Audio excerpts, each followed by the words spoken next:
Doctor Bhimrao Ambedkar की जयंती में जुटे भारतीय जनता पार्टी के सभी वरिष्ठ नेता, प्रदेश अध्यक्ष वी.डी. शर्मा, मंत्री कृष्णा गौर, मंत्री विश्वास सारंग सहित कई विधायक भी शामिल हुए। सभी ने पुष्पांजलि अर्पित कर किया श्रद्धा सुमन अर्पित।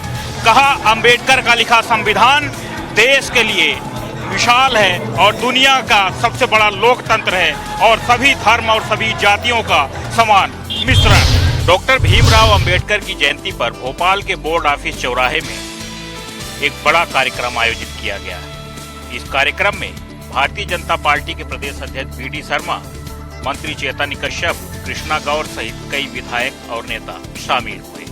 कार्यक्रम के दौरान डॉक्टर अंबेडकर को पुष्पांजलि अर्पित की गई और कार्यकर्ताओं ने एक दूसरे को मिठाई खिलाकर जश्न मनाया। भारतीय जनता पार्टी का कहना है कि अंबेडकर ने जिस प्रकार से संविधान की रचना की, वहां पर किसी भी जाति और धर्म के लिए अलग से भेदभाव नहीं किया। हर धर्म और हर जाति को उन्होंने ध्यान रखा और सबका महत्व रखा है पूरे संविधान में। भारतीय जनता पार्टी का यहाँ पर यह भी कहना है कि कांग्रेस पार्टी अंबेडकर के नाम पर हमेशा राजनीति करती रही है, लेकिन भारतीय जनता पार्टी की सरकार आने पर उनको भारत रत्न दिया गया और हर साल अंबेडकर के नाम पर कार्यक्रम आयोजित किए जाते हैं। भाजपा ने इस दौरान अपने सभी मंडलों में और बूथों में भीमराव अंबेडकर के नाम पर कार्यक्रम आयोजित किए हैं और इसमें संविधान की प्रस्तावना का वाचन भी किया जा रहा है। भाजपा कार्यकर्ताओं द्वारा भीमराव अंबेडकर को श्रद्धांजलि अर्पित करने के बाद मिष्ठान वितरण किया गया, प्याऊ का उद्घाटन किया गया और कहा कि सर्वधर्म समभाव को देख करके अंबेडकर को याद किया जाता है और भाजपा हर साल उनकी याद में कई तरह के कार्यक्रम आयोजित करती है। भोपाल से रिपोर्टर के लिए संदीप मिश्रा। संविधान निर्माता डॉक्टर भीमराव अंबेडकर के जन्मोत्सव को लेकर इंदौर की सेंट्रल जेल में 10 कैदियों को रिहा किया गया, जिसमें एक महिला कैदी भी शामिल रही। संविधान निर्माता भीमराव अंबेडकर बाबा साहब की जन्म दिवस के मौके पर इंदौर की सेंट्रल जेल में ऐसे 10 कैदी, जिसमें एक महिला भी शामिल है, को अच्छे चाल चलन के चलते रिहा किया गया है। किसी ने जमीनी विवाद के चलते अपने ही भाई की हत्या कर डाली, तो किसी ने मामूली विवाद में ही अपनों का खून बहा दिया था। वहीं एक कैदी ऐसा भी है जिसने जेल में रहकर 64,000 रुपए की राशि भी कमाई है। जेल से छूटे कैदी बुरहानपुर के रहने वाले दशरथ ने बताया कि हत्या करने के बाद से ही उसे लगातार पछतावा हो रहा था। अब वो बाहर जाकर जेल से मिली हुई राशि से खेती बाड़ी कर अपना जीवन व्याप्त करेगा। कैदियों के अच्छे आचरण को देखते हुए जेल प्रशासन द्वारा इन 10 कैदियों को रिहा किया गया है। साथ ही इन्हें चरित्र प्रमाण पत्र भी जेल प्रशासन द्वारा दिया गया है। इंदौर से एक्सप्रेस रिपोर्टर विकास सिंह सोलंकी। बाबा साहब भीमराव अंबेडकर की 134वीं जयंती आज है। सत्ताधारी दल के मुखिया मुख्यमंत्री योगी आदित्यनाथ अपनी मंत्रिमंडल के साथ कार्यक्रमों में शिरकत कर रहे हैं। विपक्षी दल के सबसे बड़े नेता अखिलेश यादव भी नीली गमछी टांगे बाबा साहब भीमराव अंबेडकर को आज याद कर रहे हैं। लखनऊ की सड़कें आज बाबा साहब भीमराव अंबेडकर के जयंती पर गुलजार है। राजधानी लखनऊ में संविधान निर्माता और भारत रत्न डॉक्टर भीमराव अंबेडकर की 134वीं जयंती बड़े ही उल्लास के साथ मनाई जा रही है। सुबह से ही उन्हें पुष्पांजलि देने के लिए हजरतगंज में नेताओं का हुजूम उमड़ पड़ा है। सीएम योगी आदित्यनाथ सुबह हजरतगंज स्थित अंबेडकर प्रतिमा पर पहुंचकर माल्यार्पण किया। उनके साथ पूरा मंत्रिमंडल और भारतीय जनता पार्टी के तमाम नेता मौजूद थे। विपक्षी नेता सपा मुखिया अखिलेश यादव ने भी हजरतगंज स्थित अंबेडकर प्रतिमा पर फूल चढ़ाए। इस दौरान उनके गले में नीला गमछा था। अखिलेश यादव ने कहा कि बाबा साहब पीडीए परिवार को आगे बढ़ाने का मौका देते हैं। बाबा साहब पीडीए के रक्षक है। इस दौरान बसपा सुप्रीमो मायावती ने भी कहा कि देश के समस्त दलितों, आदिवासियों, पिछड़े वर्गों व अनुपेक्षितों को भी वास्तव में मिशनरी अम्बेडकरवादी बनना होगा। हाल ही में बीते लोकसभा चुनाव 2024 के परिणाम ने दलित वोटरों को लेकर के सबको चौंका दिया था।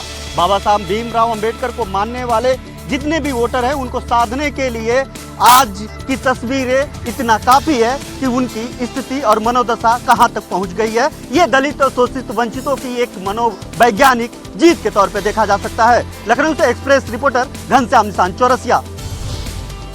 रायपुर से बीजेपी के सांसद बृजमोहन अग्रवाल ने एक बार फिर सीएम विष्णुदेव साय को पत्र लिखकर सूबे में सियासी पारा गरमा दिया है। इसके पहले बीजेपी सांसद बृजमोहन अग्रवाल ने बीएड प्रशिक्षित बर्खास्त सहायक शिक्षकों को समायोजित करने सीएम साय को पत्र लिखा था।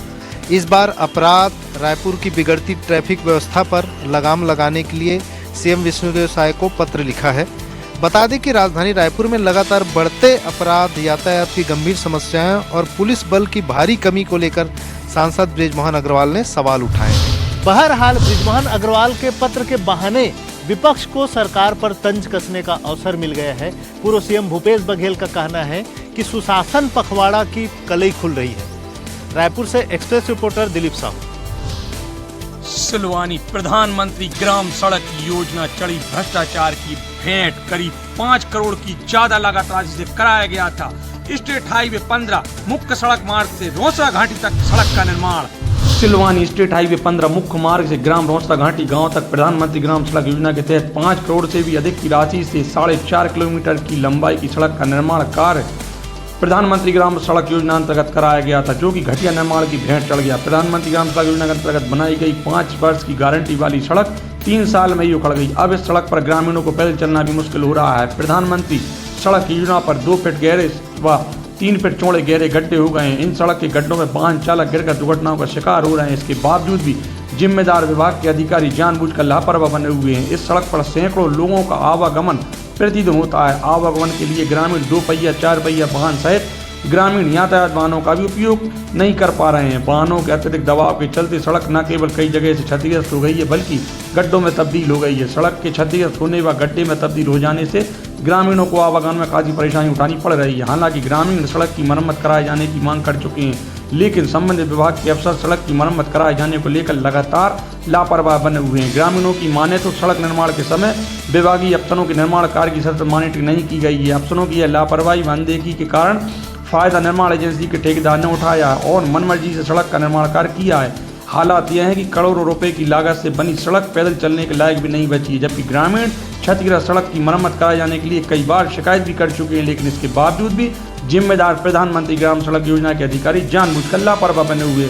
अब ग्रामीण सड़क मरम्मत कराए जाने को लेकर अधिकारियों से गुहार लगा रहे हैं। प्रधानमंत्री सड़क में गड्ढे होने से आए दिन हो रहे हैं वाहन चालक दुर्घटनाओं का शिकार, हो रहे हैं घायल। फिर भी जिम्मेदार प्रधानमंत्री सड़क योजना के अधिकारी बने हैं लापरवाह। क्या होगी इन ग्रामीणों की सुनवाई? सिलवानी से एक्सप्रेस रिपोर्टर शिव कुमार रघुवंशी। लाडली बहनों को अप्रैल की किस्त का इंतजार है। पहली बार सरकार की ओर से लाडली बहनों को दी जाने वाली राशि में देरी की गई है। लाडली बहनों को अप्रैल की किस्त का इंतजार है। पहली बार सरकार की ओर से राशि ट्रांसफर करने में देरी की गई है। सरकारी सूत्रों की माने तो अब आगामी 16 अप्रैल को लाडली बहनों के खाते में राशि दी जाएगी। मुख्यमंत्री डॉक्टर मोहन यादव की अध्यक्षता में मंडला में आयोजित कार्यक्रम में लाडली बहनों के खाते में ये राशि ट्रांसफर होगी। मुख्यमंत्री लाडली बहना योजना की राशि पहले हर महीने 10 तारीख को ट्रांसफर हो जाती थी। वित्त विभाग के सूत्रों का कहना है कि अप्रैल की देरी के पीछे वित्तीय वर्ष की शुरुआत में कैश फ्लो मैनेजमेंट एक बड़ा कारण रहा। राज्य सरकार केंद्र सरकार से मिलने वाला डेवल्यूशन फंड आमतौर पर 10 तारीख के आसपास आ जाता है और इसी आधार पर कई योजनाओं के फंड रिलीज किए जाते हैं। राशि तकनीकी कारणों से कुछ दिन बाद भी ट्रांसफर की जा रही है। लाडली बहनों का संचालन महिला एवं बाल विकास विभाग करता है और राशि वित्त विभाग द्वारा जारी की जाती है, लेकिन दोनों विभागों के अधिकारी इस बार की देरी पर चुप्पी साधे हुए हैं। सूत्रों की माने तो लाडली बहनों को मंडला जिले में 16 अप्रैल को होने वाले राज्य स्तरीय कार्यक्रम में ये राशि दी जा सकती है। एक्सप्रेस रिपोर्टर के लिए भोपाल से कुमार संदीप। बहराइच में संविधान निर्माता और महान समाज सुधारक बाबा साहेब डॉक्टर भीमराव अम्बेडकर की 134वीं जयंती बहुत ही भव्य तरीके से मनाई गई। यहाँ पर अलग अलग लोगों ने कई जगह पर कार्यक्रम। बहराइच में संविधान के शिल्पकार भारत रत्न बाबा साहब डॉक्टर भीमराव अम्बेडकर की 134वीं जयंती बड़े ही धूमधाम से मनाई गई। बहराइच डीएम मोनिका रानी ने अम्बेडकर पार्क पहुंचकर बाबा साहब की प्रतिमा पर माल्यार्पण किया और पुष्प अर्पित किए। वहीं पूरे शहर में कई संगठनों द्वारा कई कार्यक्रम और शोभा यात्रा भी निकाली गई। लोगों ने संविधान की किताब हाथों में लेकर बाबा साहब को याद किया। बाबा साहब की जयंती पर शहर में शोभा यात्रा निकाली गई। संविधान को लेकर साथ में कई कार्यक्रम किए गए। तारीख बहराइच स्वच्छता अभियान पर हर साल जिले भर में काफी पैसा खर्च किया जाता है।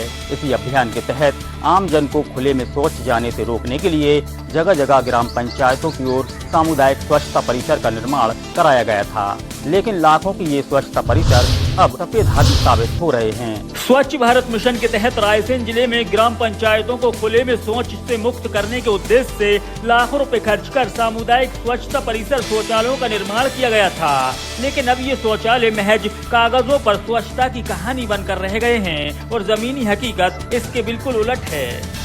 कई ग्राम पंचायतों में बनाए गए सामुदायिक शौचालय या तो अधूरे पड़े हैं या फिर उपयोगहीन अवस्था में हैं। कहीं पर पानी की व्यवस्था नहीं है तो कई जगहों पर शौचालय में ताले जड़े हुए हैं और कुछ स्थानों में ये शौचालय कचरे और गंदगी का अड्डा बन चुके हैं।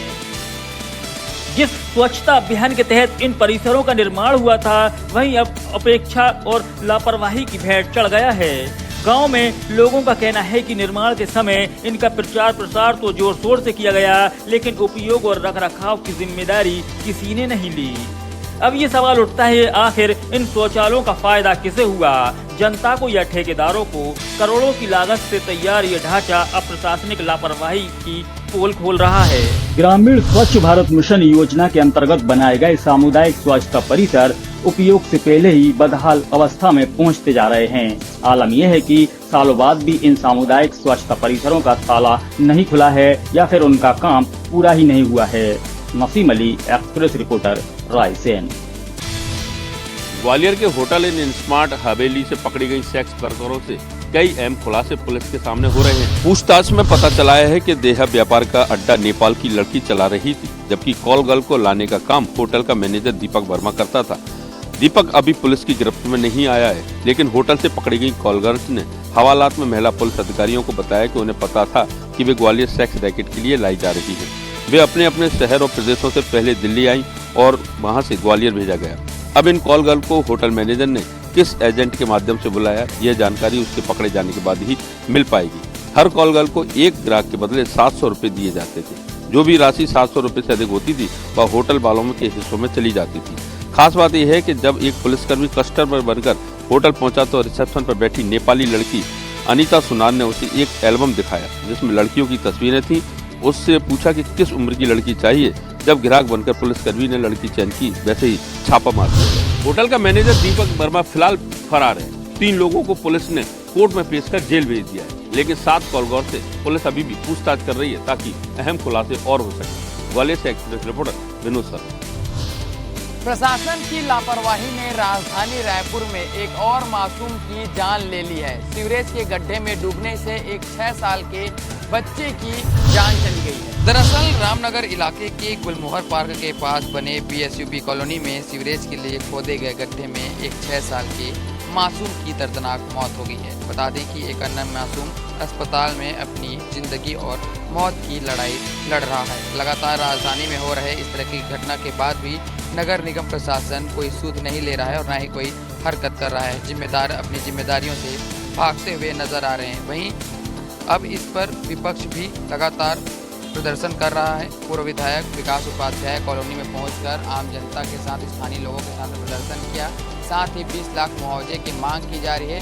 वहीं घायल मासूम के लिए उचित उपचार सहित 10 लाख मुआवजे की मांग लगातार की जा रही है। जिम्मेदारों को बख्शा नहीं जाएगा, कठोर कार्रवाई की जाएगी। ये लाइनें हर बार सुनी जाती है और हर बार इस तरह के घटनाएं घटित होती है। फिलहाल देखना होगा कि राजधानी के इस मासूम और उन पीड़ित जनों को कब तक न्याय मिल पाता है।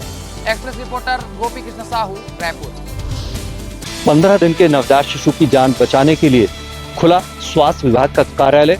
जरूरी सरकारी दस्तावेज तैयार कराए गए और निःशुल्क उपचार के लिए रवाना किया नवजात शिशु को मुंबई के लिए। जबलपुर निवासी स्वप्निल पटेल के 15 दिन के शिशु के हृदय में छेद था। नवजात शिशु की रविवार को तबीयत ज्यादा बिगड़ गई। इस बात की जानकारी जैसे ही जबलपुर के CMHO डॉक्टर संजय मिश्रा को मिली तो उन्होंने उसे आर्थिक और सरकारी सहायता उपलब्ध कराने के लिए सरकारी स्वास्थ्य विभाग के कार्यालय को खोला, जरूरी दस्तावेज तैयार कराए और नवजात शिशु को उच्च उपचार के लिए मुंबई के लिए रवाना किया, जहां अब इस नवजात शिशु का निःशुल्क इलाज किया जाएगा। सरकारी छुट्टी हो तो जाहिर सी बात है कि सरकारी अमला कभी भी सरकारी दफ्तर की तरफ मुंह भी नहीं करता। लेकिन एक नवजात शिशु की जान बचाने की बात थी, इसलिए न केवल दफ्तर खुला बल्कि कागजी कार्रवाई भी पूरी की गई। अरुण दुबे, एक्सेस रिपोर्टर, जबलपुर। अमरोहा जनपद में स्टंटबाजी के मामले में हमले का नाम ले रहे कार सवार युवक जानलेवा स्टंट कर रहे हैं, जिसके वीडियो सोशल मीडिया पर वायरल हो रहे हैं। एक दूसरे के अमरोहा नगर कोतवाली क्षेत्र के कैलसा बाईपास रोड पर स्टंट के दीवानों ने एक बार फिर कानून की धज्जियां उड़ा दी हैं। कार सवार युवकों ने सड़क पर खुलेआम जानलेवा स्टंट कर न सिर्फ अपनी जान को खतरे में डाला बल्कि दूसरों की सुरक्षा से भी खिलवाड़ किया। दोस्ती कार की खिड़कियों से लटक कर युवकों ने ऐसा खतरनाक स्टंट किया जिन्हें देखकर किसी का भी दिल दहल जाए। स्टंट का वीडियो सोशल मीडिया पर तेजी के साथ वायरल हो रहा है। वीडियो युवकों की लापरवाही और हैरान कर देने वाले स्टंट को साफ साफ देखा जा सकते हैं। अब वायरल वीडियो के आधार पर ट्रैफिक पुलिस ने मामले की जांच शुरू कर दी है और स्टंट करने वाली कार की तलाश में जुटी गई। पुलिस कहना है कि जल्द ही आरोपियों को पहचान कर उनके खिलाफ कड़ी कार्रवाई की जाएगी। एक वीडियो सोशल मीडिया पर वायरल हुआ है, वीडियो अमरोहा नगर का बताया जा रहा है, जिसमें कार सवार युवक कार की दोनों खिड़कियों से बाहर निकलकर स्टंटबाजी करते हुए नजर आ रहे हैं। इतना ही नहीं, यातायात नियमों को खुलेआम धज्जियां उड़ा रहे हैं, जिसमें अपनी जान जोखिम में डालकर अपने फॉलोअर्स बढ़ाने के लिए स्टंटबाजी कर रहे हैं। वीडियो वायरल होने के बाद यातायात पुलिस कर्मी में हड़कंप मच गया और यातायात पुलिस कार सवारों की तलाश जुटी है। पूरे मामले में यातायात प्रभारी कहना है कि कार सवार युवकों की तलाश की जा रही है, इस मामले में कार्रवाई की जाएगी। अमरोहा से एक्सप्रेस रिपोर्टर के लिए कपिल कुमार। गरीबी रेखा का राशन कार्ड बनवाने के लिए लोग कितना जतन करते हैं, यहाँ तक कि लोग नगर पालिका और अधिकारियों के चक्कर काटते काटते परेशान हो जाते हैं। जो वास्तव में गरीब है उनका राशन कार्ड नहीं बनता। लेकिन भिंड में एक ऐसा भ्रष्टाचार का आरोप सामने आया जिसमें एक सेक्रेटरी गरीबी रेखा में नाम लिखवाने के लिए लोग पता नहीं क्या क्या जतन करते हैं और गरीबी का राशन कार्ड उनको नहीं मिलता, क्योंकि जो गरीब होते हैं वह इतने भाग दौड़ करने के बावजूद उनको कोई सहारा नहीं मिलता जिससे कि उनका गरीबी रेखा का राशन कार्ड मिल जाए। लेकिन ऐसे भी कई लोग हैं जो सोसाइटी में सचिव के पद पर पदस्थ हैं और यानी इस गोरख धंधे में अकेले सचिव ही कितने लोग शामिल हैं जिनके गरीबी रेखा के राशन कार्ड है, मगर नगर पालिका ने कभी इनको जांच करने का काम नहीं किया। हम बात कर रहे हैं संचिव इंद्रपाल सिंह भदौरिया, चंद्रभान सिंह भदौरिया एक ऐसा नाम है जो अक्सर घोटाले और फर्जीवाड़े के रूप में सामने आता रहता है। अभी हाल में उनका नाम गरीबी रेखा के राशन कार्ड का उपयोग करते हुए आया। बता दें कि उनके ऊपर कई भ्रष्टाचार के आरोप हैं, जिसमें सरकारी संस्थाओं में गबन करने का भी आरोप है, उनकी जांच भी चल रही है। उनका एक बेटा भी सोसाइटी का एक मेंबर है, लेकिन गरीबी रेखा में उनका नाम है जिसके चलते उनको राशन भी मिल रहा है, उनके नाम बंदूक का लाइसेंस भी है और उत्तर प्रदेश में उनकी कई बीघा खेती है। मगर नगर पालिका की अनदेखी से और लापरवाही से जो वास्तव में गरीब हैं उनको तो गरीबी रेखा के राशन कार्ड नहीं मिलते और जो अमीर हैं उनको राशन कार्ड मिल जाते हैं। भ्रष्टाचार का आरोप सामने आया जिसमें एक सेक्रेटरी सचिव चंद्रभान सिंह भदौरिया जो निलंबित है, जिसके खिलाफ कई ऐसे प्रकरण हैं जिसमें उसके खिलाफ जांच चल रही है, लेकिन उसके परिवार के लोग इस गरीबी रेखा के कार्ड का उपयोग कर रहे हैं, गरीबी रेखा का लाभ ले रहे हैं। अब देखने वाली बात है कि नगर पालिका ऐसे फर्जी गरीब जिनका राशन कार्ड है, जो स्वास्थ्य की सेवा में जिनके पास बंदूक भी है और गाड़ियां भी है, उनका उपयोग कर रहे हैं, उनके खिलाफ क्या कार्रवाई करती है। भिंड से एक्सप्रेस रिपोर्टर अमरकांत।